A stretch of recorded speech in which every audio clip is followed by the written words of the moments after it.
नमस्कार, स्वागत है आप सभी का आपके अपने ऑनलाइन इंस्टीट्यूट निशांत ज्ञान के यूट्यूब प्लेटफॉर्म पर। मैं नितिन उपाध्याय आप सभी का स्वागत करता हूं, अभिनंदन करता हूं आज के अपने इस वीडियो पर। मित्रों, कम्युनिटी गाइडलाइन पर मैंने आपको प्रेषित किया था कि किस कंडीशन में मैं इस समय चल रहा था। आज भी कुछ विशेष परिस्थिति हमारे सामने है कि मैं वीडियोज़ वगैरह आपको लगातार टाइमली नहीं दे पा रहा हूँ, लेकिन फिर भी मैंने प्रयास किया कि जो होना था वो तय है। देखिएगा, मेरी पूजनीय दादी जी की जो है देहावसान अभी लगभग 18-20 दिनों पहले हो गया था, है ना। उस कारण से मैं वीडियोज वगैरह आपको नहीं दे पा रहा था। मृत्यु अटल सत्य है और यह निश्चित है, 100% तो होना है, लेकिन कुछ चीज़ें अचानक से होती हैं तो थोड़ा सा खराब लगता है। लेकिन फिर भी मैं उसे ईश्वर की ही एक परिघटना समझता हूँ कि जो उन्हें मंजूर था वो हुआ। और आज तक मैंने आपके बीच लगातार आपके टच में रहने का प्रयास किया, कम्युनिटी पर मैंने पोस्ट किया और आपसे लगातार वार्तालाप करने का प्रयास किया कि किसी तरीके से देखिएगा, माहौल थोड़ा सा इतना ज़्यादा ख़राब था कि मैं आपके बीच नहीं आ पा रहा था वीडियोज़ के माध्यम से। लेकिन आज 22 दिनों के बाद हम फिर से एक बार यूट्यूब पर आए हैं और मैं कोशिश करूँगा कि आगे जब जब मुझे समय मिलेगा तो मैं आपके बीच रहूँगा, ठीक है। जितना माता सरस्वती ने हमें दिया है मैं उसे आप तक पहुंचाने का प्रयास करूंगा। तो आप सभी की जो अपेक्षाएं हमसे हैं उस अपेक्षाओं पर मैं खरा उतरने का भरसक प्रयास करूंगा और जब तक ज़िंदगी रहेगी तब तक मैं आपकी अपेक्षाओं पर खरा उतरने का प्रयास ही करता रहूँगा। यहाँ पर मित्रों आपको बताऊँ, यूट्यूब पर जो मैं कार्य कर रहा हूँ इसमें केवल आप ही का स्वार्थ नहीं है, बल्कि उसमें हमारा भी कुछ स्वार्थ निहित होता है। मैं अन्य यूट्यूबरों की तरह ये नहीं बोलता हूं कि मैं समाज हित में कार्य कर रहा हूं। मैं सामाजिक हित में तो कार्य कर ही रहा हूं, लेकिन उसमें कहीं ना कहीं हमारा भी फ्यूचर होता है और हम भी जो है अपने भविष्य को लेकर के सचेष्ट तो कहीं ना कहीं हैं ही, ठीक है। तो आज के इस वीडियो में मित्रों, आप सेकेंड सेमेस्टर के लगातार जो भी छात्र हैं यूपी डीएलएड के, उनके कुछ प्रश्न हैं, उन प्रश्नों का जवाब मैं देता हूँ। और उससे पहले मैं आपको बता दूँ, जो हमारे PDF नोट्स वगैरह लिए हैं मित्रों, अगर आपने हमारा PDF नोट्स परचेज किया है और उसमें जो है 3 सब्जेक्ट आपका कंप्लीट हो गया है, सामाजिक विज्ञान हो गया है, प्रारंभिक शिक्षा के नवीन प्रयास हो गए हैं और उसके बाद वर्तमान भारतीय समाज हो गया है, ठीक है। तो तीन विषय आपके कंप्लीट कर दिए गए हैं। इसका कंबाइंड PDF आपको दे दिया गया है। चौथा सब्जेक्ट विज्ञान विषय शुरू हो गया है और वह आपकी परीक्षा से पहले, देखिए मैंने जो कहा है मैं उसे करने का प्रयास तो करूँगा। अगर उसके बीच में ऐसी कोई परिस्थिति आ जाती है कि मैं न कर पाऊँ, चाहकर भी न कर पाऊँ, तो फिर समस्या होती है। वरना अगर हमारे पास टाइम है तो मैं ये कार्य जरूर करता हूँ, ठीक है। क्योंकि जो शिक्षक धर्म है ना, वो सबके लिए हो सकता है एक पैसे नौकरी की तरह हो, एक पैसे की तरह हो, लेकिन हमारे लिए जब से मैं छोटा सा था तभी से मैं शिक्षक धर्म का पालन करता हूँ। शायद मेरा शौक ही है बचपन से। मैं कक्षा 6ठी 7वीं से ही, कोई ऐसा बात नहीं था कि मैं इकोनॉमिक बहुत ज़्यादा कमज़ोर था इस वजह से मैं पढ़ाता था। मेरा ये शौक था, मैं शौक के माध्यम से ही अपने साथ के ही बच्चों में अपने आप को जो है रिप्रेजेंट करने का प्रयास करता था, ठीक है। और इसी शौक को पूरा करने के लिए मैंने ऑनलाइन आया और आज आप लोगों की दुआएँ रहीं कि आज 50,000 लोगों के बीच में आज खड़ा हूँ, ठीक है। तो चलिए आज के इस वीडियो में मैं आपके कुछ प्रश्नों का जवाब दे देता हूं। PDF नोट्स अगर आप हमारा परचेज करना चाहते हैं, निशांत ज्ञान पर आपको भरोसा है, हम पर भरोसा है, तो आप PDF नोट्स को परचेज कर सकते हैं। उसके लिए डिस्क्रिप्शन बॉक्स में लिंक दिया गया है, उस लिंक पर आप क्लिक करिएगा। आपको छोटा सा अमाउंट पेड करना पड़ेगा। अगर आपको कोई समस्या होती है ना, अगर आपको PDF नोट्स लेने में कोई समस्या होती है तो 9794137048 इस व्हाट्सअप नंबर पर आप हमसे संपर्क कर सकते हैं कि भैया मुझसे पेमेंट नहीं हो रहा है, या पेमेंट हो जाता है, आप ग्रुप चैनल ज्वाइन नहीं कर पाते हैं। आपको एक टेलीग्राम चैनल मिलेगा ना, इस टेलीग्राम चैनल को आपको ज्वाइन करना है। इसी टेलीग्राम चैनल पे आपको नोट्स दिए जा रहे हैं, ठीक है।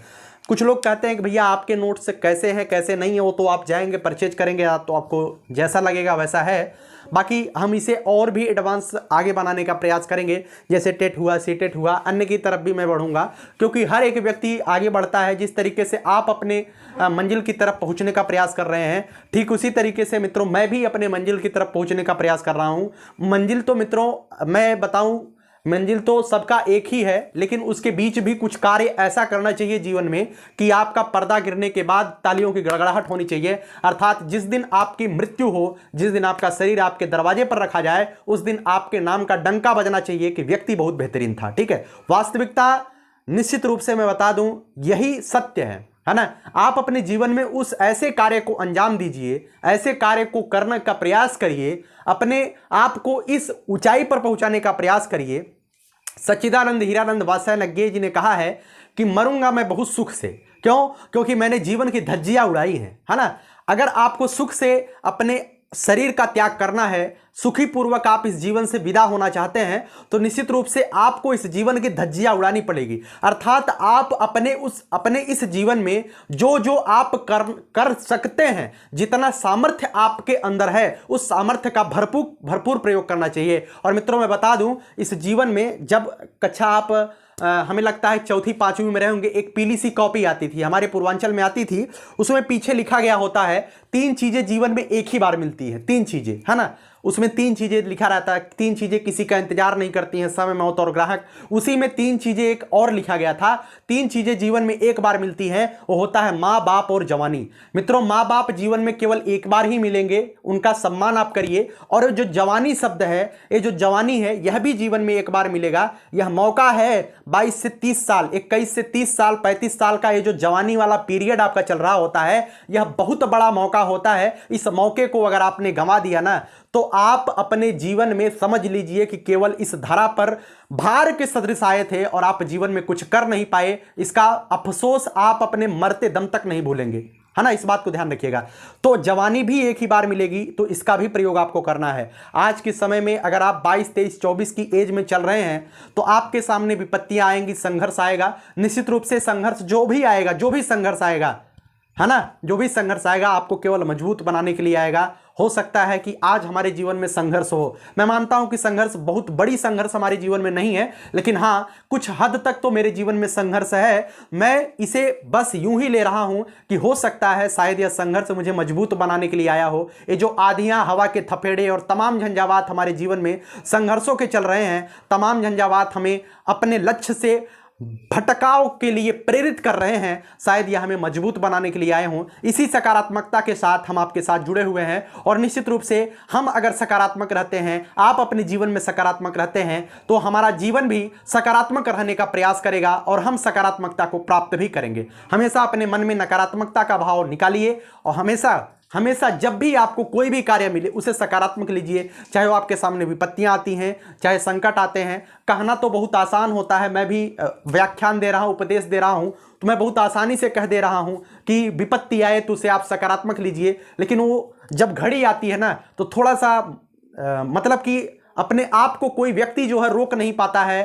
थोड़ा सा वो ऐसा हो जाता है कि तमाम बड़े बड़े साधु, तमाम बड़े बड़े जो मनीषी विद्वान होते हैं, वह भी जो है कहीं ना कहीं धक्का खा जाते हैं। अर्थात वह भी एक बार सोचने पर मजबूर हो जाते हैं, आम व्यक्तियों की तरह हरकतें करने लगते हैं। यह हमारे जीवन में आया और मैंने इसका अनुभव किया। बहुत सारी बातें आपसे मैंने किया। अब आइए आपके कुछ प्रश्नों का जवाब दे देते हैं और आगे से जो भी कक्षाएं मुझे लगेगी कि आपके लिए इंपॉर्टेंट है, यूपी टेट के पर्यावरण की क्लास हुई, CDP वगैरह की क्लास हुई, मैं आगे से देने का प्रयास करूंगा। तो चलिए आपके कुछ प्रश्नों का मैं जवाब। कुछ प्रश्न है जो मैंने लिख दिए हैं, अब इसके जवाब धीरे धीरे एक एक करके मैं आपको देता हूं।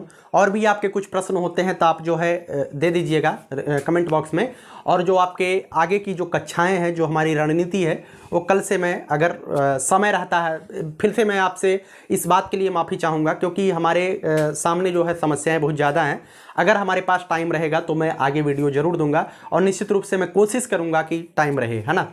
आगे मैं बात करता हूँ स्क्रूटनी का रिजल्ट आपका कब तक आएगा। सबसे ज़्यादा जो बच्चे जो है 1 सब्जेक्ट 2 सब्जेक्ट में बैक हुए हैं उन्होंने स्क्रूटनी का फॉर्म डाला था, तो इनका रिजल्ट कब तक आएगा, ठीक है। तो स्क्रूटनी का रिजल्ट आपका 3 माह के अंदर आता है, इस बात को ध्यान रखिएगा। आप जोड़ लीजिएगा, आपने जब स्क्रूटनी का फॉर्म डाला होगा उसके 3 माह के अंदर आपका रिजल्ट आता है। ऐसी अधिकांशतः ऐसा देखा गया है, ठीक है। 3 माह के अंदर आपका रिजल्ट आता है, ठीक है। आगे मैं बात करता हूं बैक पेपर का फॉर्म कब तक पड़ेगा। मित्रों, जो बच्चे जो है स्क्रूटनी का फॉर्म नहीं डाले हैं या डाले हैं, तो क्या बैक पेपर का फॉर्म कब तक पड़ेगा, ठीक है। तो मैं आपको बता दूं, अगर आपने फर्स्ट सेमेस्टर में आपका बैक लग गया है, तो अधिकांशतः ऐसा देखा गया है कि आपकी जो परीक्षाएं हैं वह जो है फर्स्ट सेमेस्टर के साथ ही हुई हैं, ठीक है। वह जो है आपकी परीक्षाएं जो है अधिकांशतः फर्स्ट सेमेस्टर के साथ ही हुई हैं। लेकिन अब की बार यह भी संभावना जताई जा रही है कि शायद आपकी परीक्षा जो है द्वितीय सेमेस्टर के साथ करा दी जाए, ठीक है। अधिकांशतः ऐसा होता आया है कि फर्स्ट सेमेस्टर के साथ बैक वालों का पेपर, जब फर्स्ट सेमेस्टर का पेपर होता था तभी कराया जाता था, लेकिन अब की बार देखा गया है शायद ऐसा हो, संभावनाएं ज़्यादा बन रही है कि आपकी परीक्षा जो है द्वितीय सेमेस्टर के साथ आपके बैक पेपर की फॉर्म भी, बैक पेपर का परीक्षा फॉर्म भी भराया जा सकता है और उसी के साथ आपका पेपर कराया जा सकता है। ऐसी उम्मीदें बन रही हैं और उम्मीद बहुत ज़्यादा है कि आपकी द्वितीय सेमेस्टर के साथ हो सकता है पेपर, ठीक है। तो आप पॉजिटिव रहिएगा, हो सकता है कि आपकी परीक्षा द्वितीय सेमेस्टर के साथ ही जो एक 2 विषय में आपका बैक लगा है उसका पेपर करा लिया जाए, ठीक है। आगे बात करते हैं सेमेस्टर बैक वालों की परीक्षा कब होगी, तो मैंने आपको बता दिया, ठीक है, यही होगा। आगे बात करते हैं सेकंड सेमेस्टर की परीक्षा कब होगी। सेकंड सेमेस्टर की परीक्षा के बारे में ज़्यादातर बच्चे, ग्रुप में भी बहुत ज़्यादा डिस्कशन इस बात को लेकर के चल रहा है कि भैया सेकंड सेमेस्टर का परीक्षा कब तक होगा। तो मैं आपको बता दूं 15 अक्टूबर के बाद, ठीक है, 15 अक्टूबर के बाद कभी भी आपसे जो है परीक्षा फॉर्म के लिए बताया जा सकता है। 15 अक्टूबर के बाद कभी भी परीक्षा फॉर्म आपसे भराया जा सकता है और आपकी जो परीक्षा है, 7-8 दिन 10 दिन जो है परीक्षा फॉर्म चलता है। तो समझ लीजिएगा आपकी परीक्षा जो है 7 से 10 नवंबर के बीच आयोजित होने की पूरी संभावना है, ठीक है। 7 से 10 नवंबर के बीच आयोजित होने की पूरी संभावना है आपकी सेकंड सेमेस्टर की परीक्षा, ठीक है। इससे पहले भी हो सकता है, आगे बहुत मुश्किल है। 1% चांस है कि 15-20 नवंबर जाए, लेकिन 99% चांस है कि 10 नवंबर से पहले पहले आपकी परीक्षाएं हो सकती हैं, ठीक है। तो आप अपनी तैयारी को उसी तरीके से करिएगा, क्योंकि आप समझते हैं कि डीएलएड बहुत ज़्यादा टफ नहीं होता है, आसान ही होता है। लेकिन आप पढ़ाई लिखाई अपना जारी रखिएगा, जहाँ से भी आप पढ़ रहे हैं, कहीं नोट से पढ़ रहे हैं या किसी भी सोर्स रिसोर्स से आप पढ़ रहे हैं, तो आप वहाँ से अपनी पढ़ाई लिखाई जारी रखिएगा, ठीक है। आगे मैं बात करता हूँ इंटर्नशिप। सबसे ज़्यादा बच्चों की इंटर्नशिप, कुछ बच्चे कह रहे थे भैया फलाने जगह पे इंटर्नशिप नहीं समाप्त हुई है तो परीक्षा अभी तो शायद नहीं हो पाएगी। तो मैं बता दूं इंटर्नशिप हर जगह समाप्त हो जाए तभी परीक्षा होगी, यह कोई लिखित नहीं है, ठीक है। कई कई जगह पर इंटर्नशिप समाप्त नहीं होता है, फिर भी परीक्षाएं आयोजित की जा सकती है। लेकिन अधिकांशतः ऐसा देखा गया है मित्रों, मैं बता दूं होता तो नहीं है कि इंटर्नशिप को देखा जाए कहाँ कहाँ पर पूरा नहीं हुआ तभी जाकर के परीक्षा होगी।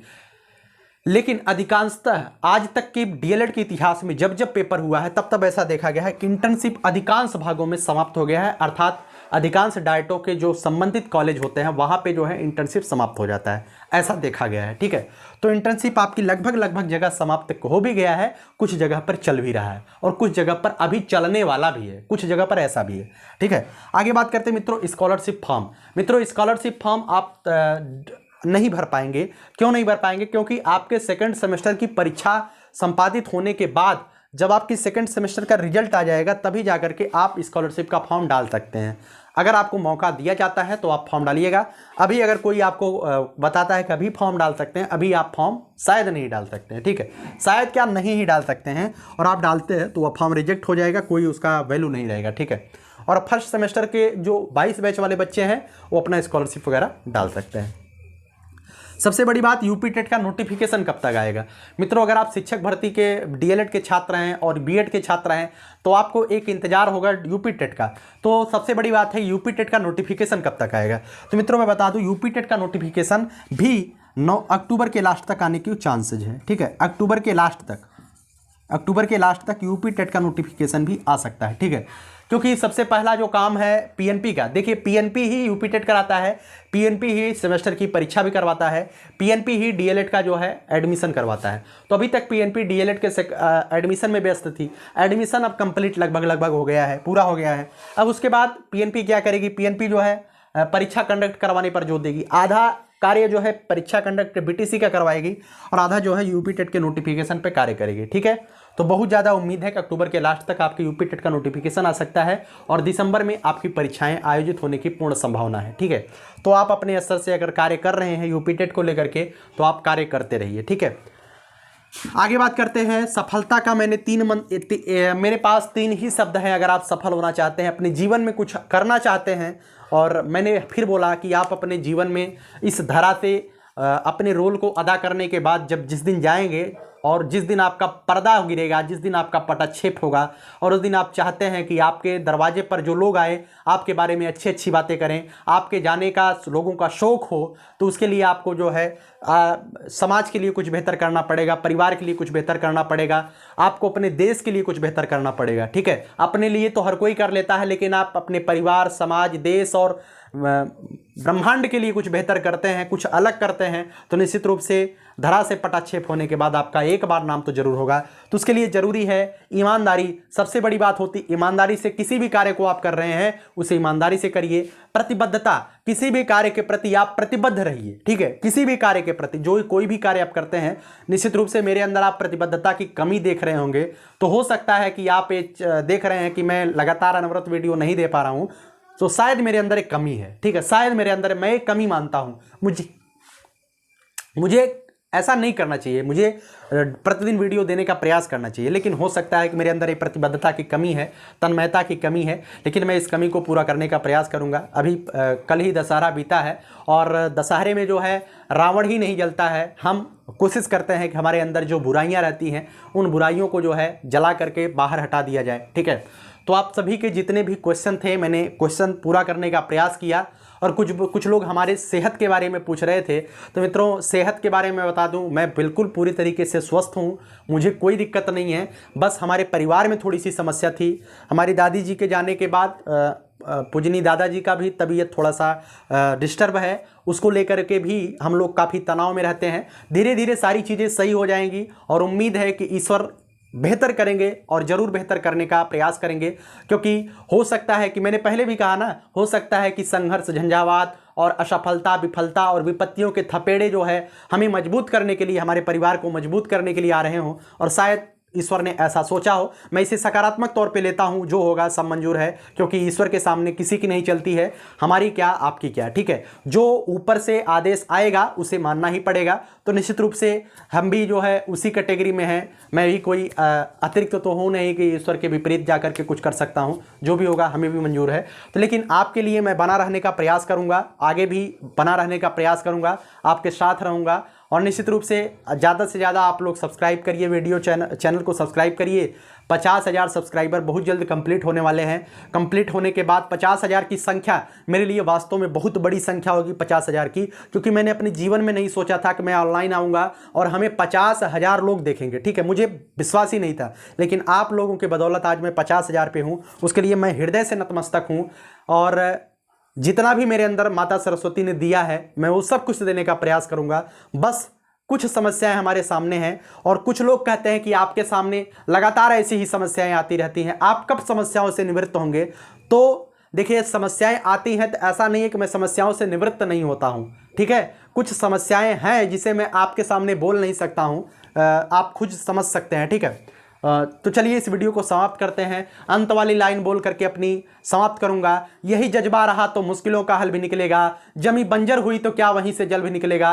न हो मायूस न घबराई अंधेरे से मेरे साथी, इन्हीं रातों के दामन से सुनहरा कल भी निकलेगा। अगर आज असफलता, अगर आज संघर्ष, अगर आज विपत्तियों के थपेड़े आपको लग रहे हैं, तो निश्चित रूप से एक दिन ऐसा आएगा जब सफलता का सूर्योदय आपके शरीर पर दिखाई देगा और जो आपको असफल होता देखना चाहते हैं उनके गालों पर सफलता का तमाचा आप लगाएंगे। इसके लिए जरूरी है निरंतरता, अनवरत रूप से पढ़ाई और कलम की ताकत, ठीक है।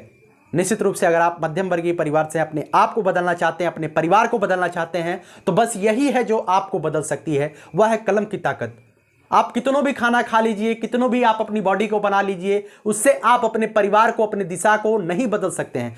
जिस दिन आपने कलम की ताकत को समझ लिया, उस दिन आप अपने परिवार की दिशा और दशा दोनों बदल सकते हैं, ठीक है। तो चलिए, बहुत बहुत धन्यवाद। जय हिंद, जय भारत। आप लोग हमसे जो अपेक्षाएं करते हैं, निश्चित रूप से मैं अपेक्षाओं पे खरा उतरूंगा। आपकी जो सकारात्मक सहयोग की अपेक्षाएं हैं वह हमारे लिए पॉजिटिव रहे, मैं उसकी उम्मीद करता हूं और आप हमें ज़रूर समझेंगे।